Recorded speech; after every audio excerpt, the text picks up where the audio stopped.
Day 7 of practice has come and gone, and there were some pleasant and more than welcome surprises that we got to witness. You are Locked On Sun Devils, your daily podcast on the Arizona State Sun Devils, part of the Locked On Podcast Network, your team every day.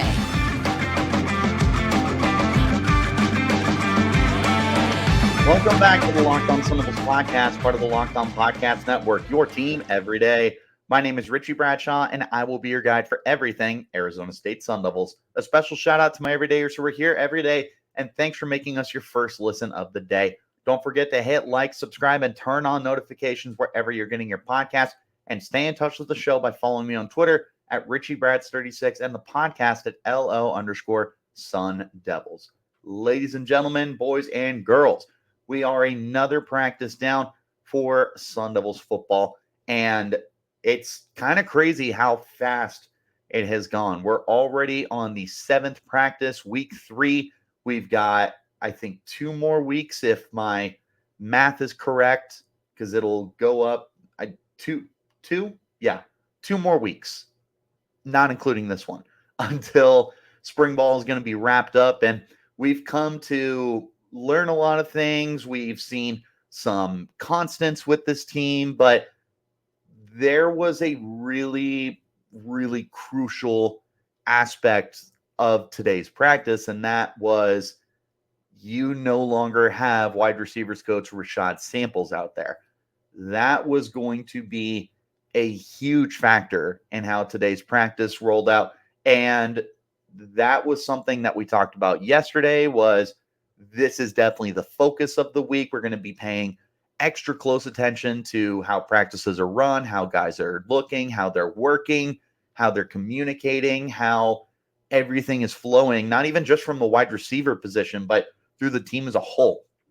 Very, very important to see how things are going to shake out. And day 1, there was a lot of pivoting and adapting, which is something that we'll get into a little more in detail here in just a moment. But the atmosphere, to me, it felt pretty much like what we have seen over the last couple of weeks. And that's where we'll start the conversation. When you lose a guy like Rashad Samples, there is going to be some kind of drop-off.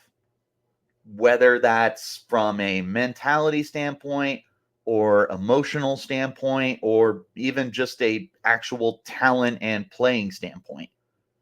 With Rashad Samples gone, we were going to be preparing for the worst and wanting to see, hey, how does this end up shaking out? Blah, blah, blah, blah.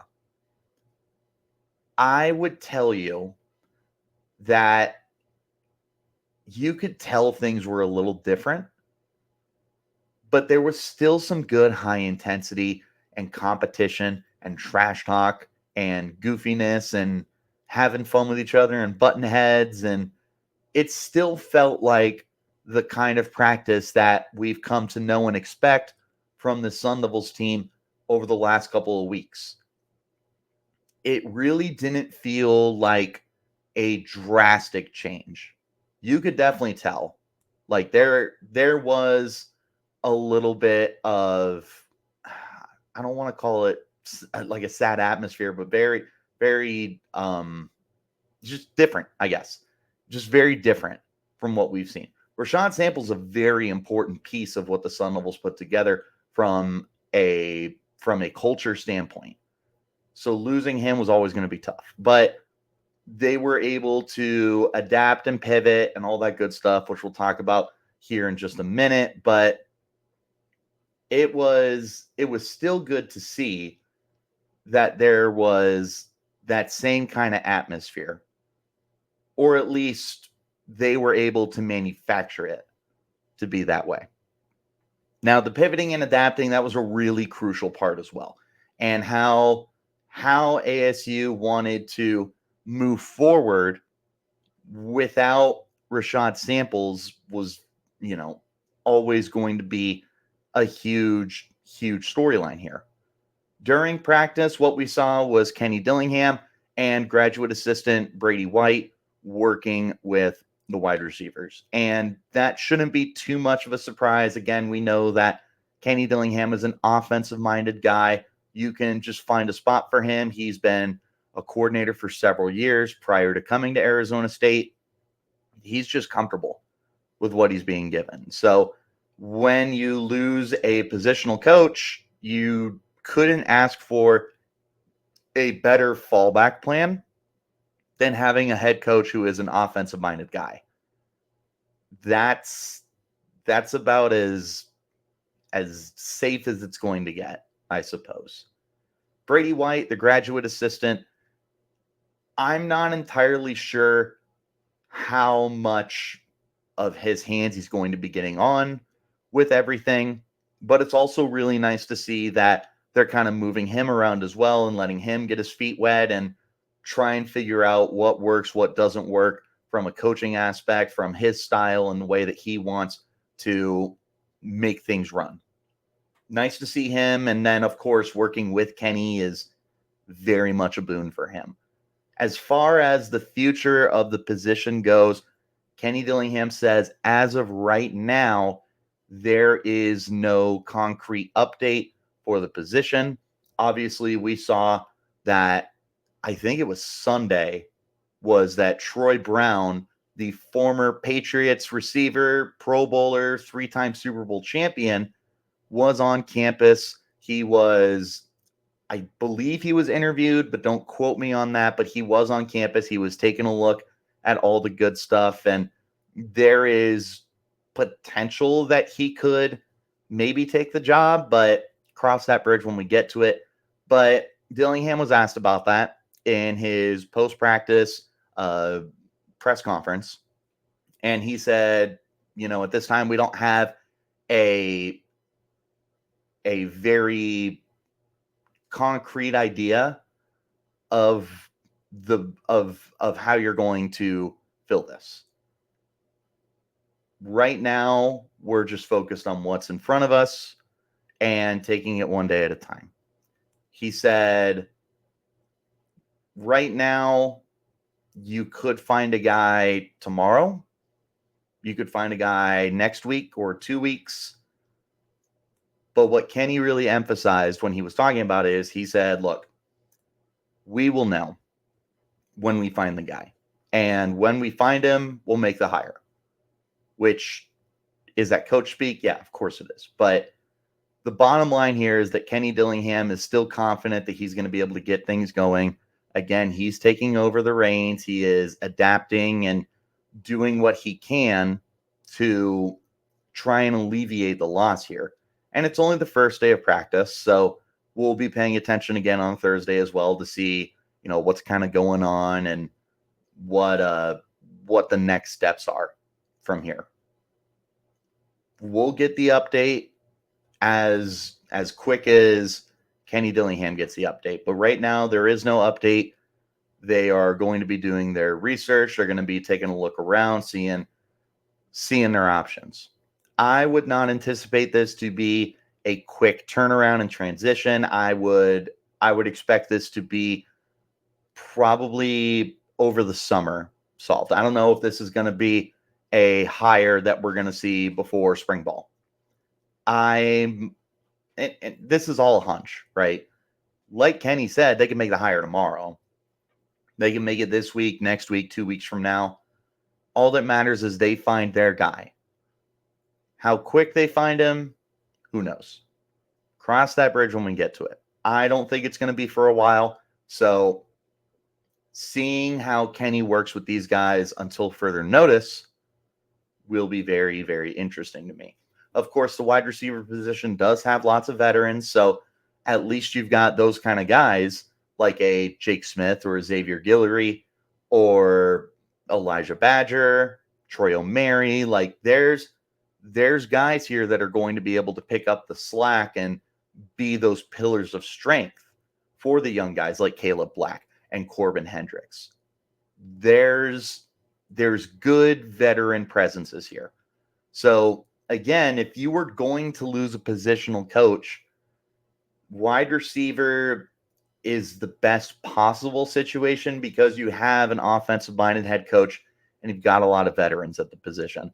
It would be really tough to lose any other position. And that's not to say that this is a good thing. Like, this is still very difficult. But from what we got to see on the first day of practice, I don't know. I feel like it could have been a lot worse. I thought that all things considered, things were going smoothly, but it's going to be something that we're going to have to pay all of our attention to for Thursday, for Saturday, and probably the remainder of spring. But this week especially is going to be heavy on how is Kenny Dillingham and Brady White going to be working with the wide receiver room. Now, we're going to go ahead and get into some really pleasant surprises here because there was some stuff that I don't think we were anticipating whatsoever. Great news to see. We'll see how it plays out. We'll get into it just a second. This is the Locked On Sun Devils podcast, part of the Locked On Podcast Network, your team every day. It's playoff time in the NBA and NHL. Baseball's in full swing, and FanDuel is your place to bet on every game. Right now, new customers get $150 in bonus bets, guaranteed. That's $150 win or lose. Bet on everything from slap shots to home runs to slam dunks, all on an app that's safe, secure, and easy to use. What are you waiting for? Visit FanDuel.com/locked-on and make your first bet an automatic win. FanDuel, America's #1 sportsbook. Wherever you get those podcasts, hit like, subscribe, turn on notifications so you get an update whenever we post new content. We will be keeping you up to date with everything that is going on with Sun Devil Spring Ball. So now has never been a better time to hit that subscribe button. Shout out to you guys that are already subscribed, and especially my everydayers who are here every day. Let's get into some pleasant surprises for Sun Devils football. And the surprise here was that there are guys who are back sooner than we anticipated. I noticed Xavier Guillory, Elijhah Badger were working out in individual drills. They did not take part in team segments, which makes all the sense in the world. And quite frankly, I don't know that I want to see them in team segments. I would rather see them just getting the workouts in and just get back into a rhythm. And then we'll see them in training camp in the fall.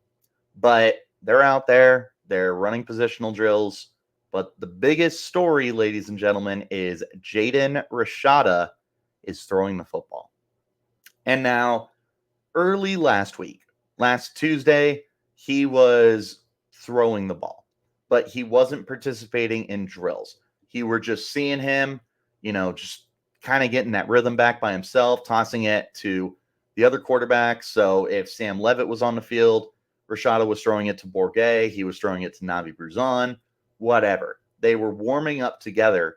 And to see Jaden Rashada participating in that's a big deal because he had a thumb surgery. It's not like it was some little kind of surgery for a quarterback, whatever that might be. You're talking about something that he uses on every single down. So when we got to see him throwing the football last week, it was pretty cool. And it wasn't anything worth reporting. It wasn't anything that we could really touch on because I don't think we really anticipated him to actually participate in drills. It was just one of those where it's like, oh, cool, good for him. He's tossing the ball around. You like to see it. But then today rolls around and individual drills, when you've got Bourget, Levitt, Bruzan, who have been leading the positional drills for the wide receivers, the tight ends, the running backs, whatever, number 5's out there.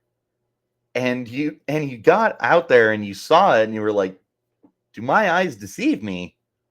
Or is that Jaden Rashada doing dropbacks, throwing the ball outside the hashes, doing little post routes? And yeah, that is exactly what you saw, was Jaden Rashada doing his thing.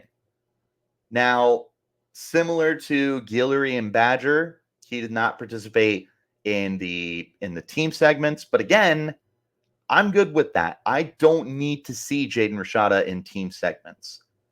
I know what he is, and I know what he's recovering from. So the last thing I want is him to get out there and on a drop back, just plant his foot wrong, or when he goes to throw a football, someone smacks his hand, or anything else really tiny that could be detrimental for him recovering. I don't want that to happen, and I don't want that to happen to Xavier Guillory or Elijhah Badger either. I don't want that to happen to any player that is recovering from stuff or guys who get banged up, whatever it is. I mean, this is spring ball. I don't need to see you going 100 miles an hour. We're just getting back in a rhythm. We're getting comfortable. We're getting acquainted to new schemes, new players, whatever. So I don't need to see Rashada in team segments, but to see him doing the individual drills was really cool. I'll tell you that much. Like, I'm sitting there and it wasn't anything that we were expecting. And again, Kenny addressed this. This was the first question he was asked when he came and did his post-practice press conferences. You know, he was asked, like, hey, there's guys back that are here sooner than you anticipated. And, you know, Kenny was glowing and he was really happy. And he was like, yeah, you know, we like the progress that we've seen. We want to get these guys acclimated. We want to get them any snaps that we can, because even if you're not doing team segments, like, it's still good to get those practice reps in, and it's good to actually participate in the drills and the activities. That is a good thing, especially for a guy like Jaden Rashada, who only played 3 games last year and is a redshirt freshman. You still want him to get any reps that he can. Really nice surprise to see, and Kenny seemed very happy about it as well. With Badger, this is the guy that has nothing to prove. He could have sat out all of spring and I wouldn't have worried one bit, because it's Elijhah Badger. He's been a 2-year starter for the team. He's top 10 in receiving yards all time for the program, and he's going to be the established number 1 guy. No questions about it. We're all good there. But he is out there running drills, running routes, catching footballs, and it's good to see, because we were under the impression that Badger was not going to be good to go, because he was recovering from the injury that kept him out of the Territorial Cup in November. We were under the impression that Jaden Rashada was not going to be participating because of the thumb surgery. We were under the impression that Xavier Guillory was not going to be participating because he was still recovering from his foot surgery. But these guys are back out there, and it could mean a lot of things. Maybe they're just really far ahead on their recovery and their rehab and their process. More than possible that that's all it is. But let's put our tinfoil caps on just for a second and say, is it a coincidence that these 3 get back on the field for positional drills and everything when Rashad Samples leaves the program 2 days prior? And it's also not a coincidence that 2 of them play the position wide receiver and the other one is a quarterback. Tinfoil hat for sure. And the odds of that actually being the case, probably less than 1%. But it's a fun thought of, like, maybe they kind of saw that and they were like, you know what? It's time for us to step up. Maybe they stepped up into a big leadership role. Maybe they just wanted to really make sure that the vibe and the atmosphere, the overall attitude for the wide receivers was able to stay up, for the quarterbacks was able to stay up. They wanted to make sure that nobody was getting too down in the dumps, nobody was unencouraged or anything like that. Tinfoil hat. Take it for what it is. But it is cool that just so happens to be when they were able to get back onto the field.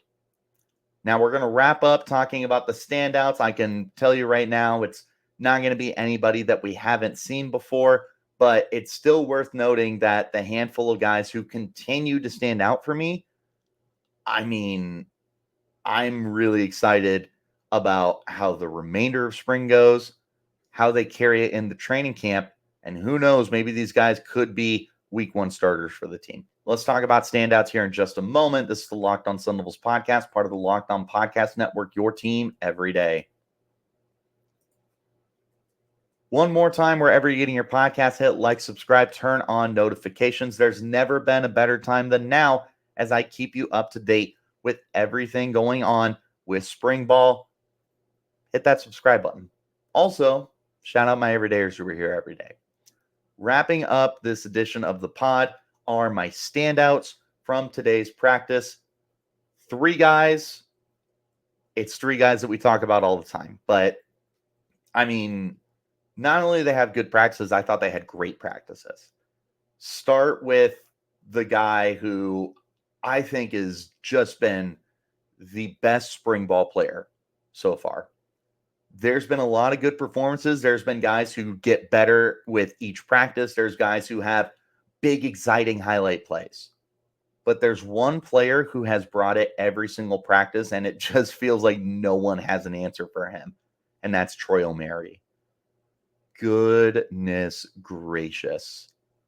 This is a man possessed. He's really worked on his release and the ability to find ways to create separation. Because he's not the fastest guy in the world. He's not 4'2", he's not 4'3", but he is a 6'3", 6'4" receiver who's able to go up and get it. And now you're seeing him working on how to beat different coverages, be able to get off presses, which we haven't seen a lot of press coverage, but you can tell with the footwork that he's been putting the time into that that's eventually going to translate. O'Mary's been a beast, man. It feels like every single time we go out to the practice field and you see one-on-ones or whatever, number 9 is making a play. Whether it's a good route, whether it's getting a 50-50 ball, whatever it is, number 9 is making a play every single practice. Today was no different. And he had, for me, the best day of practice. But if we're being honest, I don't know that he's had a bad day of practice. And again, I've only been to the Tuesday ones because of being sick and everything. But when I talk to others, it's Troy O'Mary. O'Mary's a beast. O'Mary's a stud. He was a really pleasant surprise during the season last year. Someone that I don't think anyone really anticipated of having a big role. And he did have a much bigger role than we thought. Well, now he's taking it in the spring, and he looks really good. He might be the number 2 receiver right now. I went in saying that was going to be Melcon Stovall. I talked a lot about Jake Smith, but it's been the Troy O'Mary show, featuring Melcon Stovall, featuring Jake Smith, featuring Caleb Black. Corbin Hendricks has had a really nice spring ball as well. I do want to shout out Corbin Hendricks. He is very impressive. He's way ahead of where he was last year. And the receivers really just stand out, period. Jake Smith continues to stand out for me. It's very difficult to go through a practice and not see number 3 just dicing guys up as a route runner. He's a stud. Love what I've seen there. Another standout, got to be Clayton Smith. This dude added probably 20 pounds in the offseason. I said on the first day of practice, like, hey, you can notice it. It's very apparent that Clayton Smith bulked up. And he had a sack today, and he generated pressure. He worked with first team all day. He's it, man. As long as he is healthy, you are going to see an absolute beast of a player. Just another good practice for him. Jake Smith had a good practice. Corbin Hendricks had a good practice. If Troy O'Mary wasn't the most impressive player, though, it's the number 1 player that we just love to talk about on this podcast, Montana Warren. Oh my God, man. Like, he just flies around the field. And he's just always by the football. There's not a lot of times that he's getting beat in coverage. There's not a lot of times that he's allowing catches. He's so quick. He's so fast and instinctive. He's batting balls down. He's got the tight coverage. He's everything that you're looking for. This is what we saw last year too. We saw this in training camp, is this true freshman that is so talented and you have conversations about how can you keep him off the field. Felt impossible. Now he's back and he's healthy after missing pretty much the entirety of his freshman year. And he looks great. He looks like he picked up right where he left off. And I know that I've said this on the podcast before. I understand it's feeding a fed horse and beating the same drum over and over again. But this was probably one of his best practices for me. I'm laughing and I'm talking to other people and I'm like, that was 18, wasn't it? Because he doesn't make it easy. His jersey's tucked. So I'm like, I assume that's Montana. It could be Ed Woods. It could be, well, Montana Warren's 18, which is why you would think that. Could be Keith Abney, but you just get the feeling. You're like, I'm pretty sure that's who I think it is. And you double check and you're like, yeah, that's what I thought. He is very good at football. There's been a lot of really quality standouts. I know that the offensive line is getting a little bit of a groove going on. Jalen Clem was at right tackle today, worth noting. He's someone that I said before, like, he can be guard, he can be tackle. Where do you line him up? Today he was at right tackle. We'll see how they continue to rotate those guys around. Overall, another good practice. The reason why this practice stands out to me is because you were trying to figure out what to do with Rashad Samples being gone. For the first practice without him, it felt good. It didn't feel as, I wouldn't say perfect, but the previous practices have been very, very, very, very, very good. Today was still good. You could tell there was a difference, but at the same time, it was not nearly as drastic as some thought. I know I had my doubts. It was a good practice. Hopefully on Thursday, they're able to continue building upon that. And you see that they took what was still a strong practice and they try and get back into that rhythm that they had when Samples was still here. We'll have to wait and see. But what I can tell you is I'll keep you posted on everything that's going on in practice. So hit like, subscribe, and turn on notifications wherever you get your podcast. Stay in touch with the show by following me on Twitter at RichieBrads36 and the podcast at LO_Sun Devils. I appreciate you guys for tuning in and making us your first listen of the day. Shout out to my everydayers who are here every day. We will be back again tomorrow. We're going to take a look as we are halfway through training camp now at the biggest winners, the biggest standouts, any other word that you want to imagine for them. We're gonna talk about them. And yes, Troy O'Mary and Montana Warren will be talked about, but I promise you there's other guys that have caught my attention and other people's attention as well. We're going to talk about them more tomorrow. I'll see you then. Till next time, you keep it locked right here on Locked On Sun Devils.